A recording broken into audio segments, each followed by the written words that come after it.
এশরাকের নামাজ, চাষতের নামাজ, আমি এতগুলা নামাজের গুরুত্ব দিলাম যে আমার আসলে এই রমজান ব্যতীত অন্য 11 মাস, যে রমজান শেষ হলো শাওয়াল মাস, যে আমার এগুলোর চর্চা আছে কিনা, আমার এগুলার চর্চা আছে কিনা।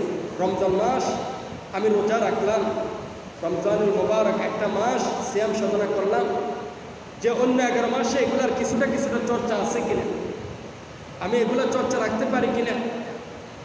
হ্যাঁ, যে শাওয়াল মাস গুরুত্বপূর্ণ মাস চলতেছে, রমজানকে ফলো করে এই কারণে রাসূল গুরুত্বপূর্ণ হাদিস বলছে শাওয়াল মাসে 6 রোজা। কয় রোজা? 6 রোজা। যারা রাখছে আলহামদুলিল্লাহ, যে সমস্ত মা বোনরা রেখে ফেলছে আলহামদুলিল্লাহ, যে সমস্ত মুরব্বিয়ানে কেরাম রেখে ফেলছে আলহামদুলিল্লাহ। আর যারা রাখতে পারে নাই তাদের জন্য শুধু হারানো হয়নি, আরও 15 দিন সময়, আরও 15 দিন সময়। আলহামদুলিল্লাহ আমি গতকালকে থেকে শুরু করছি আইয়ামে বীজের রোজা। আমার আবার একটু সাইজে আরেকটু ডাবল পাওয়া যায় কিনা আমি এগুলো আবার খেয়াল করি, এই কারণে আইয়াম বীজের রোজা থেকে শুরু করলাম। আর ওই মাসে 13, 14, 15 বুঝলেন নাই, গতকালকে রোজা রাখলাম, আজকে রোজা রাখছি, কালকেও রাখলাম 13, 14, 15। আর এদিক দিয়ে সোমবার, বৃহস্পতিবার, বুঝলেন নাই, শনিবারের পরে রবি সোম রেখে দিলাম, এরপর আবার বৃহস্পতিবার রেখে দেব। এখন আমার বুধবার, বৃহস্পতিবার, শুক্রবার 3 দিন, আর 3 দিন একটা রাখলে সমস্যা নেই, রাখতে পারবেন, কোনো সমস্যা নেই। আল্লাহ রাসূল সাল্লাল্লাহু আলাইহি ওয়াসাল্লাম বলছেন যে শাওয়াল মাসে 6 রোজা রাখলে হবে।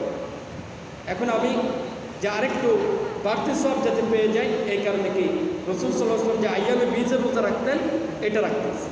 আর অনেকে হয়তো বা শাওয়ালে 6 রোজা রাখা আইয়ামে বীজের রোজাও রাখতেছে। আগে শেষ করে ফেলেন, তাহলে আইয়ামে বীজের রোজাও রাখতে পারে। এবং রাসূল সাল্লাল্লাহু আলাইহি ওয়াসাল্লাম সোমবার, বৃহস্পতিবার, হ্যাঁ সোমবার, বৃহস্পতিবার রোজা ছাড়তেন না। এবং যে 13, 14, 15 এই 3 রোজা ছাড়তেন না।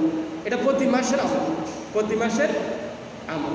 আল্লাহ রাসূল সাল্লাল্লাহু আলাইহি ওয়াসাল্লাম এই শাওয়াল মাসে 6টা রোজা রাখতেন। এই কারণে হাদিসের মধ্যে বলছে قال رسول الله صلى الله عليه وسلم من صام رمضان إيمانا واحتسابا ثم أتبعه 6 من شوال كان كصيام الدهر أو كما قال عليه الصلاة والسلام। আল্লাহ রাসূল সাল্লাল্লাহু আলাইহি ওয়াসাল্লাম বলেন, যারা এরকমভাবে রমজান মাসের রোজাগুলো সুন্দরভাবে আদায় করলো সওয়াবের নিয়তে এবং আল্লাহ তাআলার কাছে প্রতিদানের আশায়, এত সুন্দরভাবে যে রমজানের রোজাগুলো রাখলো, আর শাওয়াল মাস পুরা 30 দিন, 29 দিন, এই 29 দিনে 6টা রোজা রেখে দিল, তাহলে সে এরকমভাবে সারা বছর রোজা রাখার সওয়াব তার আমলনামায় ঢুকে যাবে। সুবহানাল্লাহ। এই কারণে যারা এখনও রাখতে পারে না সুযোগ আছে, হ্যাঁ, আরও 15 দিনে 6টা রোজা, আরও 15 দিনে 6টা রোজা রাখতে পারে।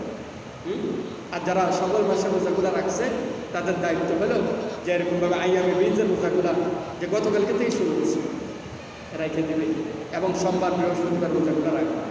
তাহলে আল্লাহ তাআলার কাছে আরও আদর এবং প্রতিদান আছে।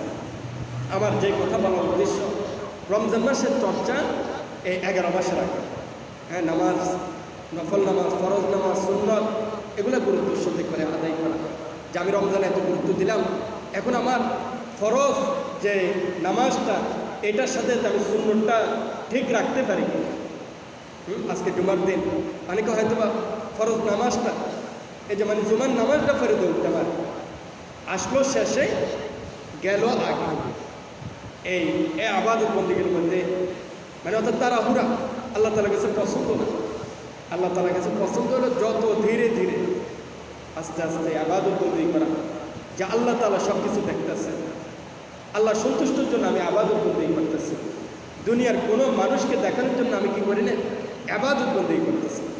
এই কারণে এই রমজান মাসটাকে এই চর্চা রাখা, রমজান মাসটাকে চর্চা রাখা।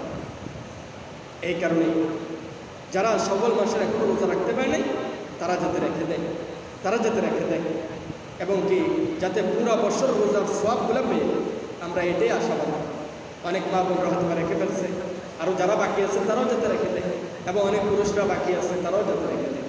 এবং এরকমভাবে আমাদের যুবক ভাইদেরকে উদ্বুদ্ধ করতে, তারা এরকমভাবে আমলের হয়তো বা রমজানে আমল ভালোভাবে করে, অন্য 11 মাস করে না। আমাদের রাস্তাঘাটের কত বিপদ আপদ, হ্যাঁ, এরকমভাবে এই ঈদের থেকে আপনারা তো দেখছেন, আপনারা তো শুনছেন যে কতগুলা মানুষের যান চলে গেল, কতগুলা মানুষের যান চলে গেল। এই যানবাহন বাংলার জমিনে এই একই অবস্থা হয়েছে। তাহলে চিন্তা করেন না, কেউ কল্পনাও করে নাই এতগুলা যান চলে যাবে, হ্যাঁ। এরকমভাবে ছোটো ছোটো বাচ্চারা দুনিয়া থেকে বিদায় নিবে।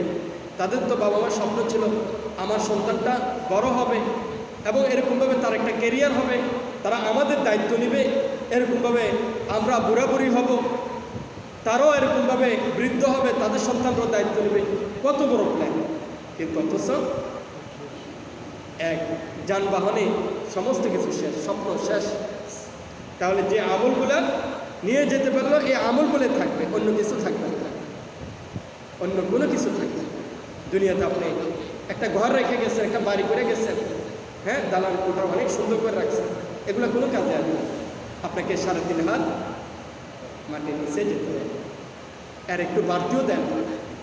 মানুষ এত এত দেখেন, এত কৃপণ যে আপনাকে এর থেকে একটু বাড়তিও দেন, বলতেছে তোমার বাবার সীমানাটা এতটুকু, এর ব্যর্থ দেওয়া যাবে না, হ্যাঁ, এরকম করে কিনা বলেন না? একটা সিরিয়াল মেনটেন করতে হবে, এর বাইরেও যেতে পারবে না। তাহলে দুনিয়াটা দেখেন কত ক্ষণস্থায়ী, কত সংকীর্ণ। দেখেন আখিরাত আল্লাহ তাআলা আপনাকে ভরপুর দান করবেন। আপনি যদি ঈমান আমলে থাকেন, আপনাকে আল্লাহ ভরপুর দান করবেন। আপনার হয়তোবা